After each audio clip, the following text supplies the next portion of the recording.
launch a new ad, does it feel like a calculated business decision? Or does it feel like you just sent money into the internet and whispered, God, I beg, do your thing? Because for most small business owners, ads have become a casino. You hit publish, refresh your phone like it's a prayer point, and hope the algorithm is in a good mood. But here's the problem. Hope is not a marketing strategy. And Chairman Zook's platform, Meta, is not your prayer partner. What you need is a warning system, something that tells you early if you're in danger. That's what I call your crystal ball. So today, I'm giving you the closest thing to a crystal ball in advertising. It's not a hack, not a secret. Just 2 numbers that will save you from gambling with your ad budget. Welcome to another episode of Coffee with Mo. Now let me tell you what most people do when they run ads. They open the dashboard and celebrate. Yay, my video got 20,000 views. My click-through rate is high. People are DMing me, asking me about my product. I'm like, okay, cute. But your supplier does not accept click-through rate as payment. Your landlord does not care about impressions. And Paystack does not collect engagements. They collect money. So if you've advertised a product before, if you run a digital ad, you know what reach is. Reach is the number of people that your video has been shown to, or the number of people that have seen, eyeballs basically. So reach is like counting how many people walked past your big window. You know, like people passing in front of your shop. Yes, 500 people walked past. But how many came inside? How many actually bought a pastry, a croissant? That's the number that matters. The reason you feel stressed is because you're using the platform's metrics to make business decisions for yourself, instead of using business metrics to judge the platform. So I have a simple rule. My rule is, the platform can tell you how well an ad performed, but only your numbers can tell you if it was a profitable exercise or not. So crystal ball number 1 is your click-through rate, CTR. Take note of the name because I'll probably use the short form throughout the video, CTR, click-through rate. Now, I know you've heard of this before, but most people don't know how to use it correctly. Here's why click-through rate matters. It tells you if your ad has a pulse. Before you even think about profit, you need to know if people care enough to move. So in essence, your click-through rate is the number of times people carried out an action that you wanted them to do, which is probably visit your profile or click on a link, go to your website, whatever that call to action was. The click-through rate is the number of times people actually carried out the action. So you need to know if people care enough about your ad to move, not the likes, not the fire emojis in the comments. If your ad isn't getting clicks, it's not persuasive. If it is not getting people to take an action, then it's really not the right ad you should be running. So here's rule number 1. You have a magic number, and that magic number is 1%. I want you to go into your dashboard and find the word CTR, link click-through rate. Make sure it has link in front of it and it's not just all clicks. What we're looking for is if your ad has been running for 48 hours and your click-through rate is under 1%, it is a bad ad. The audience doesn't care about what you're showing them. The hook that is on there or the discount, whatever it is not hooking. Turn it off or fix the creative.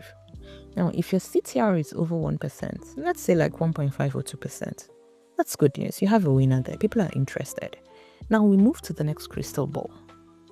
But before we do that, let me use something called the click test to show you how to diagnose what's actually broken. Now, if you're running an ad and it is not doing what you want it to do, there are 2 possibilities.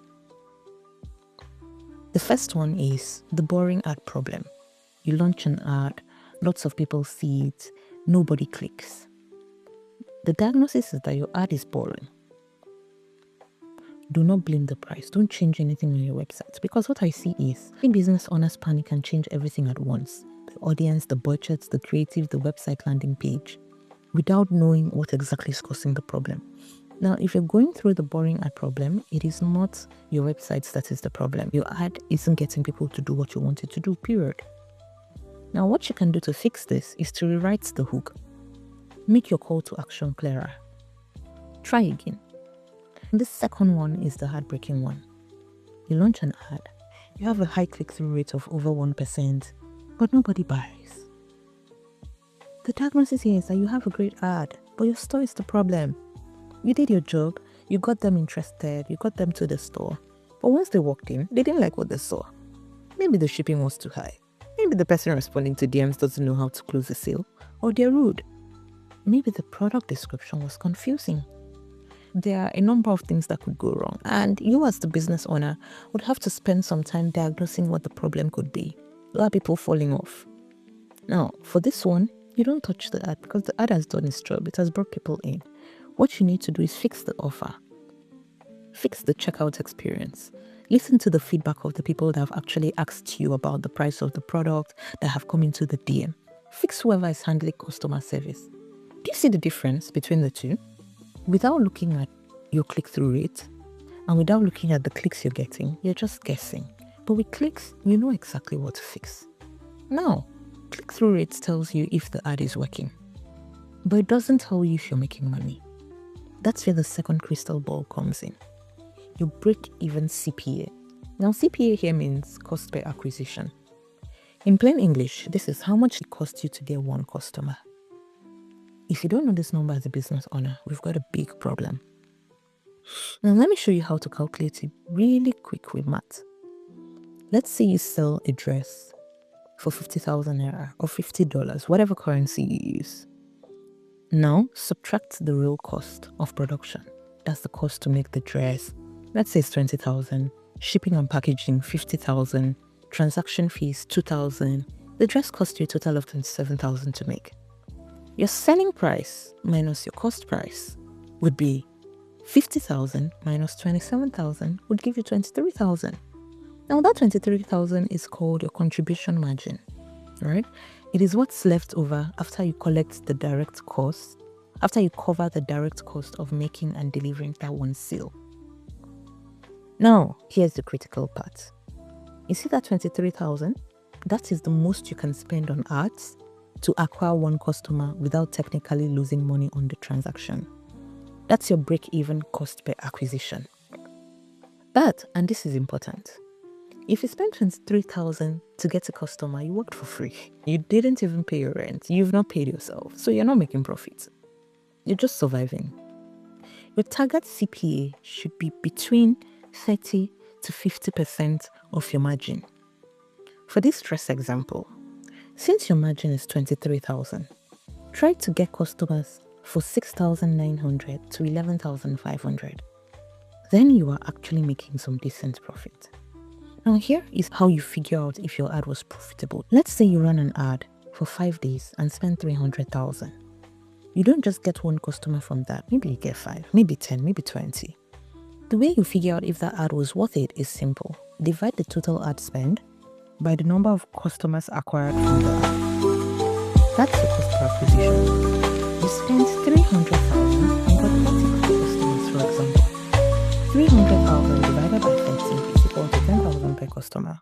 If your contribution margin is 23,000 and you spend 10,000 to get each customer, you make 13,000 profit per customer. That's before overhead. That's a good ad. So now you have both numbers, CTR and CPA. Here's how you use them together to stop gambling and start waiting with your ads. Go into your dashboard. Find the column that says link click-through rate. Make sure it has link in front of it and not just all clicks. The magic number is 1%. If your ad has been running for 48 hours and your click-through rate is under 1%, that's a bad ad. If your click-through rate is over 1%, you've got a live one. Keep it running and move to step 2. Step 2 is you watch out for your CPA. Now that you know people are clicking, you need to see if they're buying at a profitable rate. If your CPA, that's your cost per acquisition, is in the green zone, that's 30 to 50% of your margin, you can scale the ad. It means it's performing well. If your CPA is in the danger zone, that's 80 to 100% of your margin. Sorry, you're barely breaking even.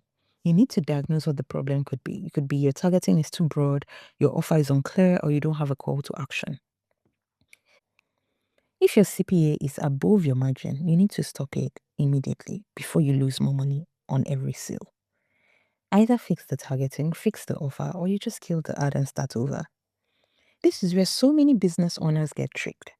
They see sales coming in and celebrate, but they don't realize the math shows they are bleeding money with every transaction and still paying Chairman Zook. Now, here's your homework. Step 1, pick your best selling product. Secondly, calculate your real margin. That's the selling price minus all it costs you to make that one dress. Write that number down. That number is your boss. Now go into your ad account. If you're paying more than that number to get a customer, pause the ad today. If you're paying less, you can scale your ad because now you're not guessing. You're actually running a business. So here are my final words for you today.